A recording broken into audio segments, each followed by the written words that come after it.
What about the story resonated with you? Well, there's it felt like this movie feels like a throwback to a kind of another time, not just in the way it is visually and stylistically, and how Craig Gillespie said he was going to shoot it, and but it's sort of how it focuses on the kind of the heroism of the characters. There's a real kind of wholesome heroism to the movie that really appealed to me. Cool. Why do you think the story has survived for so long, and why do you think it deserves to be told? What does it say to you about courage, loyalty, and bravery? That's a good question. I think it's a very entertaining story. It's a pretty incredible story. I think it's also a very cinematic story. So for those reasons, seem like good reasons to make a movie out of it. And what it says about courage and is that it's not that the officers do not have a monopoly on courage. That put in under certain circumstances, any single person on a boat of any rank or any walk of life could be a hero, and it's really just about what you can muster from within, not sort of the position that you hold. Cool. The heroes in the story face overwhelming obstacles and end up accomplishing incredible feats, but they aren't superheroes, just men doing their jobs in a selfless, modest way. Was it a challenge to keep things on a human level? Was it a challenge to keep things on a human level despite the kind of giganticness of the circumstances, they mean? Correct.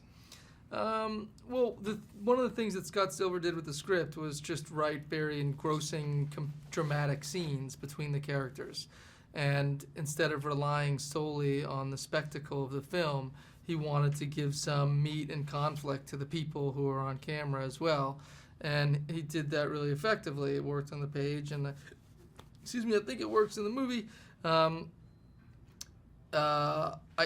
Situations like this are great for sort of bringing out revealing aspects of character that are otherwise hidden in the ordinary day-to-day lives of people.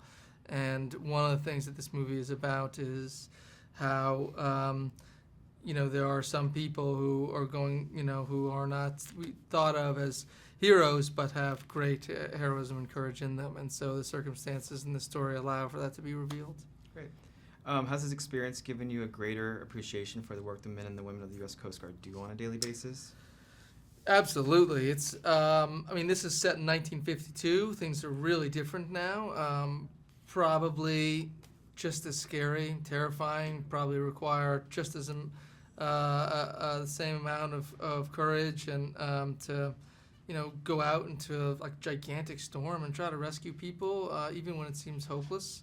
I got to see a little bit about sort of what the Coast Guard was like in the 50s and even before then, all the way back to the turn of the century, and it's really amazing. They have an incredible tradition of fearlessness and selflessness. Great. And just one last question. Did the story influence your perception at all? Did it change from before and after the filming? My perception of the story? Of just the work that the men and the women of the U.S. Coast Guard do. Well, it hasn't changed. I didn't know a whole lot about sort of the history of the Coast Guard, so I knew a little bit what I could get from watching, your National Geographic show on the Coast Guard now or something, and great rescue attempts that they've made, and they're pretty incredible. But they usually involve helicopters and scuba gear and unsinkable lifeboats and stuff like that. Now but getting a look at sort of what tools they were using in the 50s and before, it's given me a greater appreciation for what these guys had to go through in this story, which seems almost impossible.